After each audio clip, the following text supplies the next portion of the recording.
Hello everyone. In today's video I want to show you how to start the PMDG 737 using the ground power units. I've already made another video on how to start the engine using the APU.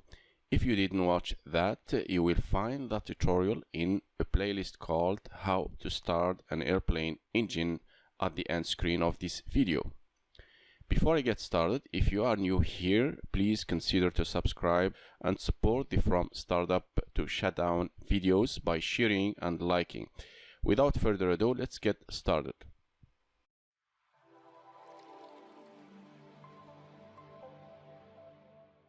Currently, my PMDG 737 is connected to both the ground power unit and ground air cart. You can notice that the engine number 2 area is busy with the ground equipments and of course the ground personnel that we don't see here like in a real world who manages and monitors the ground equipment. In this situation, for safety reasons, we need to start the engine number 1 first, unlike the engine start with the APU where we normally start the engine number 2 first.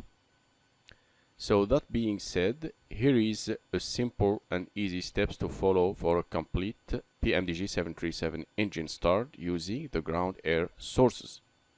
It's always a good practice before we start the engine to check that the parking brake is set and thrust levers at idle to prevent inadvertent movement of the aircraft during the engine start. Now moving to the overhead panel, fuel pumps go on. Then moving to the bleed air panel, APU switch must be off to prevent any back pressure coming from the high start air pressure. Then we turn off the packs and we need a minimum of 30 psi of duct pressure, which it is. Now to notify the ground personnel that we are about to start the engine, anti-collision switch has to be on. Now I will initiate the engine number 1 start by rotating the starter selector to ground. Start valve open alert comes up, confirming that the start valve is open. N2 increases.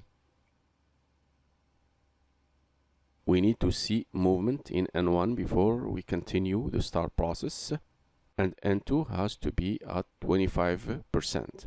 Then we move the start lever to idle to introduce the fuel to the engine. Fuel flow increases. EGT is coming up, showing that the fuel is being ignited. We watch the EGT to ensure it's not going too fast toward the maximum limit. As the N2 increases past 56%, we watch for the starter cutout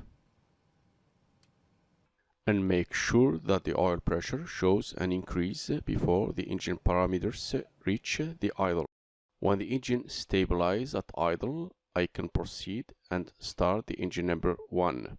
First, I need to transfer the electrical power from the GPU to the engine number 1 generator before I can disconnect the GPU, otherwise the electrical system will be de-energized.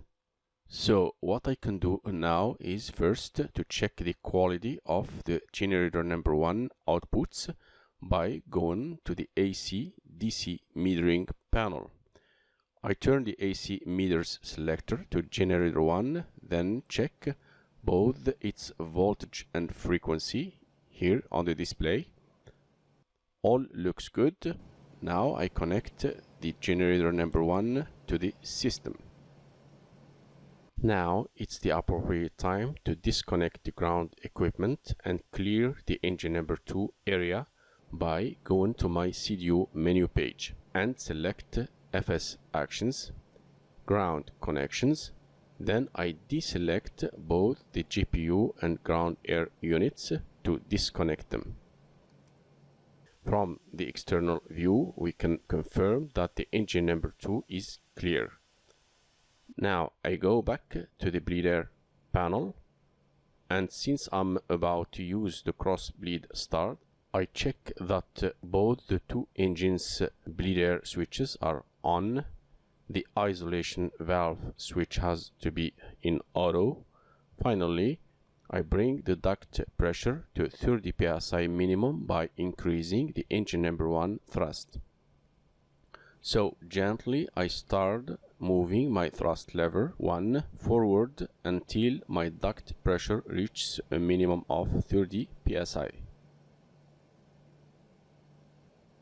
Now I follow the same sequence as I did with the engine number 1 start.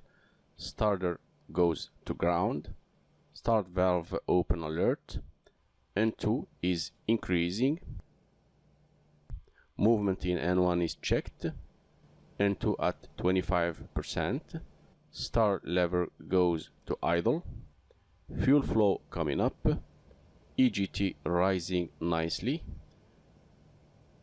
56% N2, starter cut out.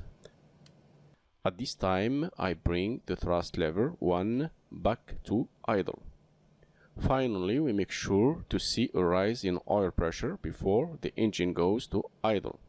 Then all the engine parameters are stabilized at idle, and this completes the engine start cycle. That's all, my friends, for today. Thank you for watching, and see you in the next tutorial.